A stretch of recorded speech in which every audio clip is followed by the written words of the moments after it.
So this is the first confirmed case of COVID-19 caused by the Omicron variant detected in the United States. The first known U.S. Omicron case has been found in California, U.S. health officials announced on Wednesday.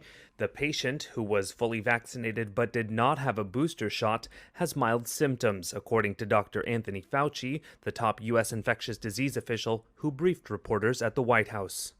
The individual was a traveler who returned from South Africa on November the 22nd and tested positive on November the 29th. The individual is self-quarantining, and all close contacts have been contacted, and all close contacts thus far have tested negative.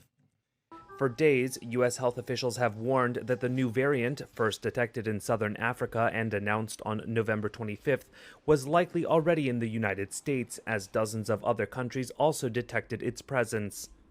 The profile of the molecular profile of the kinds of mutations that you see would suggest, A, that it might be more transmissible and that it might elude some of the protection of vaccines. But we don't know that now. We don't know what the constellation of mutations are actually going to be. We have to be prepared that there's going to be a diminution in protection.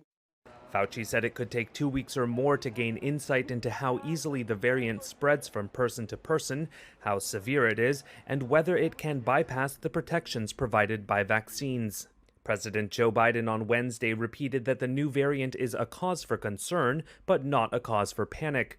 Biden said earlier in the week the country would not go back into lockdowns and promised to lay out his strategy on Thursday for combating the pandemic over the winter. We aim through this program to help 183 million, the most vulnerable, again an increase from last year, and for this we're looking for a record $41 billion for the world's humanitarian needs of the most needy in 2022.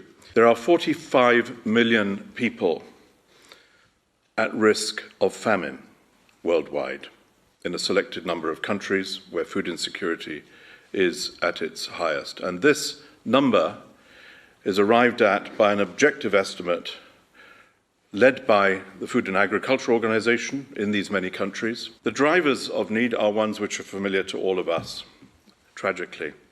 It includes protracted conflicts, political instability, failing economies, which is something which has been very much to the forefront of our thinking in the last months, the climate crisis, not a new crisis, but one which urges more attention, and of course, the COVID-19 pandemic. I think in terms of absolute urgent, immediate need, I think Ethiopia is the most worrying.